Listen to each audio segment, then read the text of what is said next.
عشق حقیقی، افسانہ نگار سعادت حسن منٹو۔ عشق و محبت کے بارے میں اخلاق کا نظریہ وہی تھا جو اکثر عاشقوں اور محبت کرنے والوں کا ہوتا ہے۔ وہ رانجھے پیر کا چیلا تھا۔ عشق میں مر جانا اس کے نزدیک ایک عظیم الشان موت مرنا تھا۔ اخلاق 30 برس کا ہو گیا، مگر باوجود کوششوں کے اس کو کسی سے عشق نہ ہوا۔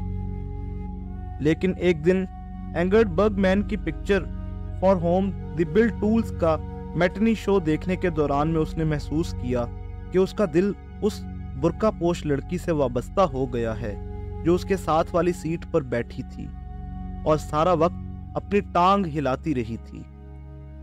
پردے پر جب سائے کم اور روشنی زیادہ ہوئی تو اخلاق نے اس لڑکی کو ایک نظر دیکھا۔ اس کے ماتھے پر پسینے کے ننھے ننھے قطرے تھے، ناک کی پھنک پر چند بوندیں تھیں۔ جب اخلاق نے اس کی طرف دیکھا تو اس کی ٹانگ ہلنا بند ہو گئی۔ ایک ادا کے ساتھ اس نے اپنے سیاہ برقعے کی جالی سے اپنا چہرہ ڈھانپ لیا۔ یہ حرکت کچھ ایسی تھی کہ اخلاق کو بے اختیار ہنسی آ گئی۔ اس لڑکی نے اپنی سہیلی کے کان میں کچھ کہا، دونوں ہولے ہولے ہنسی۔ اس کے بعد اس لڑکی نے نقاب اپنے چہرے سے ہٹا لیا، اخلاق کی طرف تیکھی تیکھی نظروں سے دیکھا اور ٹانگ ہلا کر فلم دیکھنے میں مشغول ہو گئی۔ اخلاق سگریٹ پی رہا تھا۔ اینگرڈ برگ مین اس کی محبوب ایکٹریس تھی۔ For home the bill tools میں اس کے بال کٹے ہوئے تھے۔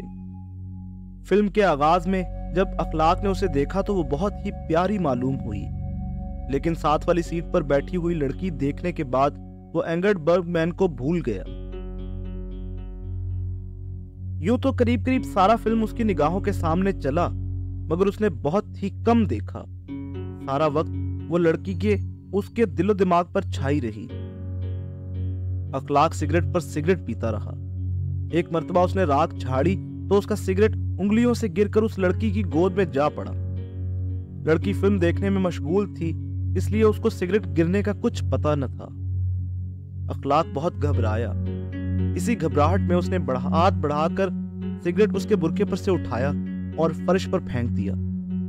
لڑکی ہڑبڑا کر اٹھ کھڑی ہوئی۔ اخلاق نے فوراً کہا، معافی چاہتا ہوں، آپ پر سگریٹ گر گیا تھا۔ لڑکی نے تیکھی تیکھی نظروں سے اخلاق کی طرف دیکھا اور بیٹھ گئی۔ بیٹھ کر اس نے اپنی سہیلی سے سرگوشی میں کچھ کہا۔ دونوں ہولے ہولے ہنسی اور فلم دیکھنے میں مشغول ہو گئی۔ فلم کے اختتام پر جب قائد اعظم کی تصویر نمودار ہوئی تو اخلاق اٹھا۔ خدا معلوم کیا ہوا کہ اس کا پاؤں لڑکی کے پاؤں کے ساتھ ٹکرایا۔ اخلاق ایک بار پھر سر تپا معذرت بن گیا، معافی چاہتا ہوں، جانے آج کیا ہو گیا ہے۔ دونوں سہیلیاں ہولے ہولے ہنسی۔ جب بھیڑ کے ساتھ باہر نکلی تو اخلاق ان کے پیچھے پیچھے ہو لیا۔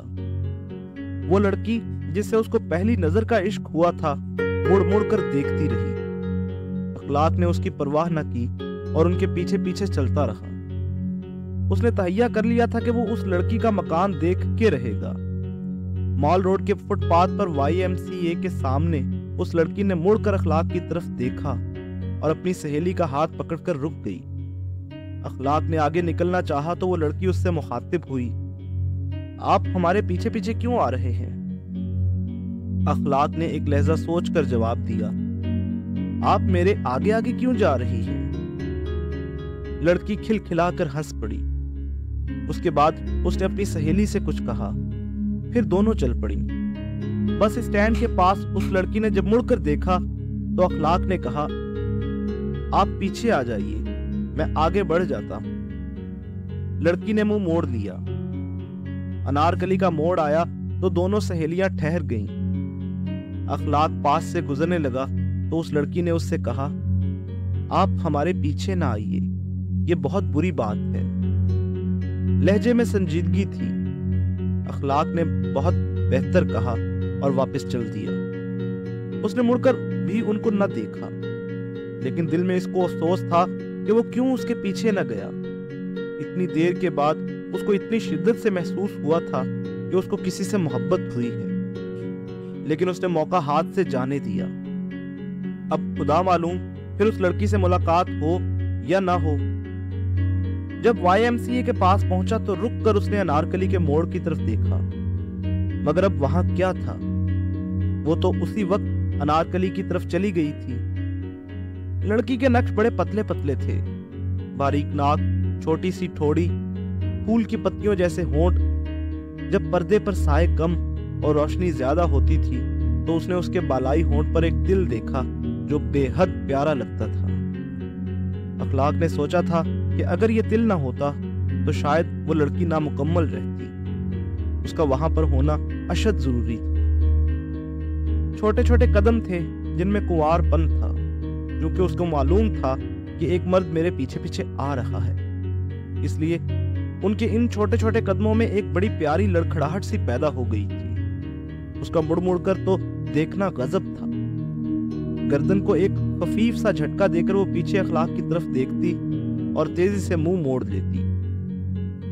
دوسرے روز وہ اینگرڈ برگ مین کا فلم پھر دیکھنے گیا۔ شو شروع ہو چکا تھا۔ والٹ ڈزنی کا کارٹون چل رہا تھا کہ وہ اندر ہال میں داخل ہوا۔ ہاتھ کو ہاتھ سجھائی نہیں دیتا تھا۔ گیٹ کیپر کی بیٹری کی اندھی روشنی کے سہارے اس نے ٹٹول ٹٹول کر ایک خالی سیٹ تلاش کی اور اس پر بیٹھ گیا۔ ڈزنی کا کارٹون بہت مزاحیہ تھا۔ ادھر ادھر کئی تماشائی ہنس رہے تھے۔ دفعتاً بہت ہی قریب سے اخلاق کو ایسی ہنسی سنائی دی جس کو وہ پہچانتا تھا۔ مڑ کر اس نے پیچھے دیکھا تو وہی لڑکی بیٹھی تھی۔ اخلاق کا دل دھک دھک کرنے لگا۔ لڑکی کے ساتھ ایک نوجوان لڑکا بیٹھا تھا۔ شکل و صورت کے اعتبار سے وہ اس کا بھائی لگتا تھا۔ اس کی موجودگی میں وہ کس طرح بار بار مڑ کر دیکھ سکتا تھا۔ انٹرول ہو گیا۔ اخلاق کوشش کے باوجود فلم اچھی طرح نہ دیکھ سکا۔ روشنی ہوئی تو وہ اٹھا۔ لڑکی کے چہرے پر نقاب تھا، مگر اس مہین پردے کے پیچھے اس کی آنکھیں اخلاق کو نظر آئی جن میں مسکراہٹ کی چمک تھی۔ لڑکی کے بھائی نے سگریٹ نکال کر سلگایا۔ اخلاق نے اپنی جیب میں ہاتھ ڈالا اور اس سے مخاطب ہوا، ذرا ماچس عنایت فرمائیے۔ لڑکی کے بھائی نے اس کو ماچس دے دی۔ اخلاق نے اپنا سگریٹ سلگایا اور ماچس اس کو واپس دے دی۔ شکریہ۔ لڑکی کی ٹانگ ہل رہی تھی۔ اخلاق اپنی سیٹ پر بیٹھ گیا۔ فلم کا بقایا حصہ شروع ہوا۔ ایک دو مرتبہ اس نے مڑ کر لڑکی کی طرف دیکھا۔ اس سے زیادہ وہ کچھ نہ کر سکا۔ فلم ختم ہوا۔ لوگ باہر نکلنے شروع ہوئے۔ لڑکی اور اس کا بھائی ساتھ تھے۔ اخلاق ان سے ہٹ کر پیچھے پیچھے چلنے لگا۔ اسٹینڈرڈ کے پاس بھائی نے اپنی بہن سے کچھ کہا۔ ایک ٹانگے والے کو بلایا۔ لڑکی اس میں بیٹھ گئی۔ لڑکا اسٹینڈرڈ میں چلا گیا۔ لڑکی نے نقاب میں سے اخلاق کی طرف دیکھا۔ اس کا دل دھک دھک کرنے لگا۔ ٹانگا چل پڑا۔ اسٹینڈرڈ کے پاس اس کے 3-4 دوست کھڑے تھے۔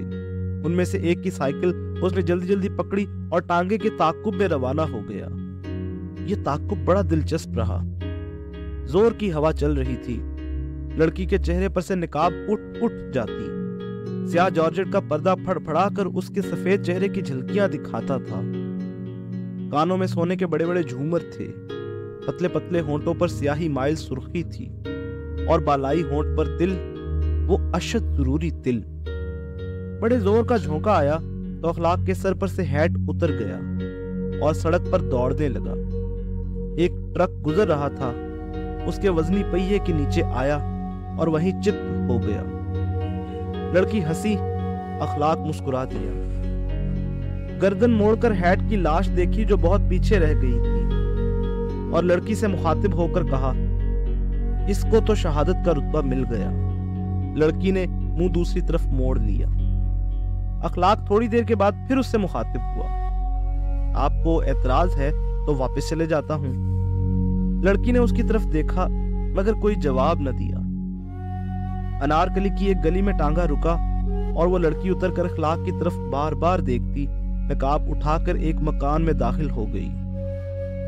اخلاق ایک پاؤں سائیکل کے پیڈل پر اور دوسرا پاؤں دکان کے تھڑے پر رکھے تھوڑی دیر کھڑا رہا۔ سائیکل چلانے ہی والا تھا کہ اس مکان کی پہلی منزل پر ایک کھڑکی کھلی۔ لڑکی نے جھانک کر اخلاق کو دیکھا۔